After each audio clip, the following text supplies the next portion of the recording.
বিএনপির চেয়ারপারসন ও সাবেক প্রধানমন্ত্রী দেশনেত্রী বেগম খালেদা জিয়ার শারীরিক সুস্থতার জন্য দোয়া পরিবেশন করেন সেকান্দরদি জালকাটা বাজারের বণিক সমিতি। এ সময় প্রধান অতিথি হিসাবে বক্তব্য রাখেন মোহাম্মদ আমিনুল ইসলাম ভূঁইয়া, সাবেক সিনিয়র সহসভাপতি, পলাশ থানা ছাত্রদল। আপনারা দেখছেন নরসিংদীর কথাটি। বিসমিল্লাহির রহমানির রহিম। সেকান্দরদি জালকাটা বাজার বণিক সমিতি কর্তৃক আয়োজিত আজকে বেগম খালেদা জিয়ার রোগ মুক্তি এবং মিলাদ মাহফিলের সম্মানিত সভাপতি জনাব আনিসুজ্জামান আলামিন এবং উপস্থিত আমার সহযোদ্ধা জনাব সবুজ বৈশান এবং উপস্থিত আমাদের মাঝে শ্রমিক দলের গজার ইউনিয়ন সভাপতি জনাব বাবুল ভাই, সাবেক স্বেচ্ছাসেবক দলের সম্মানিত সাংগঠনিক সম্পাদক জনাব রাশিদুল ইসলাম এবং গজার ইউনিয়ন স্বেচ্ছাসেবক দলের সম্মানিত সভাপতি কবির হোসেন এবং আমাদের মাঝে উপস্থিত সিনিয়র যুগ্ম সম্পাদক স্বেচ্ছাসেবক দল জনাব সুজন এবং আমাদের সে জালকাটা বাজার বণিক সমিতি সম্মানিত সাধারণ সম্পাদক এবং অত্র এলাকার মুরুব্বিয়ান এবং বাজারের সদস্যবৃন্দ, সবার প্রতি আমার সালাম, আসসালামু আলাইকুম।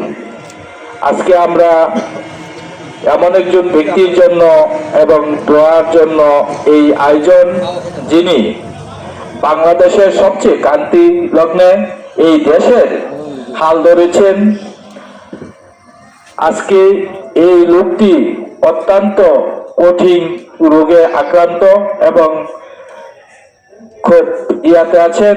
আমরা প্রত্যেকে মন খুলে ওনার জন্য দোয়া করব এবং এই ব্যক্তি, যে ব্যক্তি 111 সময় যিনি এই দেশের থেকে চলে যাওয়ার জন্য বলেছিলেন প্রশাসনের পক্ষ থেকে সেই সরকার, কিন্তু সেই ব্যক্তিটি উনি এই দেশের অভিভাবক শূন্যতার দেখেছেন, তখন উনি কখনো এই প্রস্তাব রাজি হয়নি যে পরিবারের সকল সদস্য নিয়ে আপনি আরাম আয়েশ করেন বিদেশে। কিন্তু সেই ব্যক্তি জেল, জুলুম, ফাঁসি সকল কিছু উনি মাথায় রেখে এই দেশের জন্য, এই দেশের হাল ধরেছেন।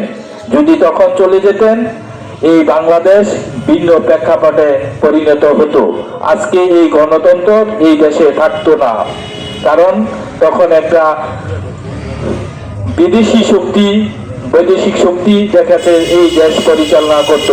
যেমন আমরা ছিলাম একসময় পাকিস্তান আমলে, পাকিস্তানের অধীনে যেমন এই দেশ পরিচালিত হতো, ঠিক তদ্রূপ এই ব্যক্তিটি যদি এই দেশের হাল না ধরত বারবার এই দেশের ক্লান্তি লগ্নে, তাহলে এই দেশের জন্য খুবই ভয়াবহ এবং বিপর্যস্ত হতো এই দেশটি। এই দেশের জনগণের চিন্তা করে উনি আমাদের এই বারবার এই দেশের অভিভাবকের দায়িত্ব পালন করে গেছেন।